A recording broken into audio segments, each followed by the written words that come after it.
Hi, I'm Glenn Simpson, and I've collected comics for over 40 years.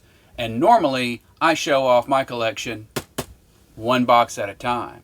But I've gotten a few questions lately about how I do things, how I organize things, and so I thought I'd do a few videos here and there where I lay out some of my particular tips and tricks. So not all of these will be good for everybody. Everybody's got their own situation, but maybe you'll get some ideas from these videos of things you might want to implement on your collection. So let's see what we got.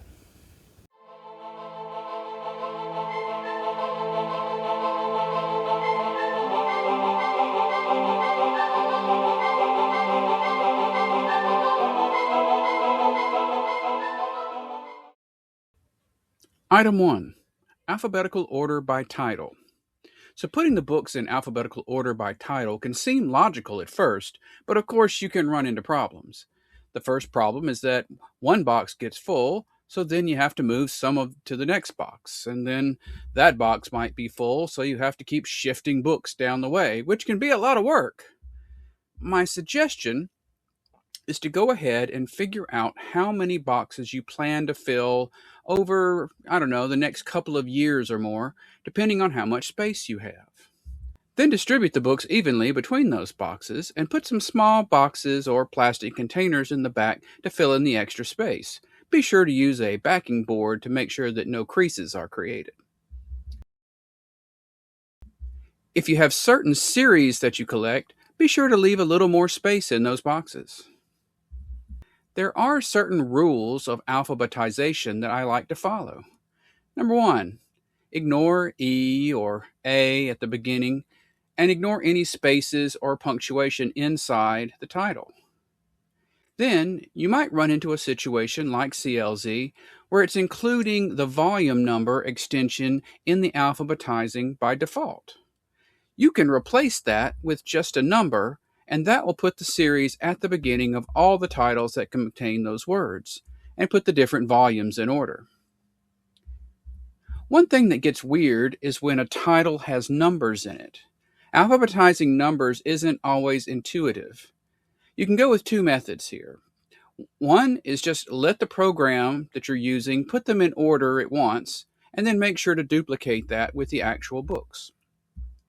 The other is to use something like that sort order function to spell the numbers out. Like for 52, file it in the Fs, like FIFTYTWO.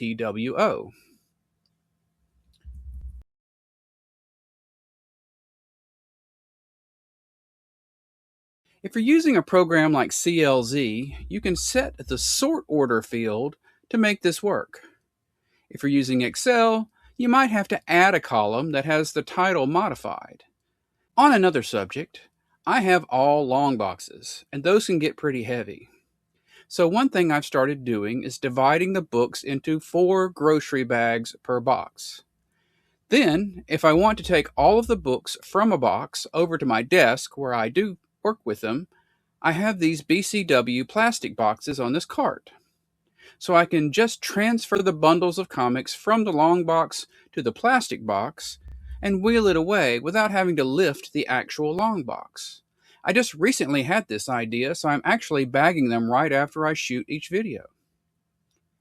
Going back to alphabetizing, I absolutely understand the frustration with knowing that, for example, Iron Man is over here, but Tony Stark Iron Man is over there.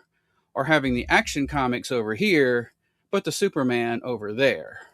But whenever I try to put them together by character, things get fuzzy. What about Adventure Comics, which was never about just one character? What about Marvel Team Up or Brave and the Bold? They seem like Spider-Man and Batman books, but some issues did not have them in it. And what about Batman and the Outsiders? Is it Batman or is it Outsiders? Do you put the Outsiders with Batman, even when he's not in the book? So, all in all, I think the alphabetical thing is better for me.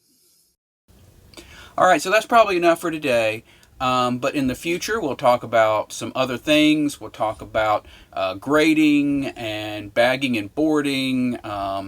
And I'll maybe do a better just way of showing off the comic book room here, what to do with new issues as you buy them, how to get more comics into a smaller space, and how I use the CLZ app to keep up with my collection. So thanks for watching. Check out these other videos, and hey, have a great day.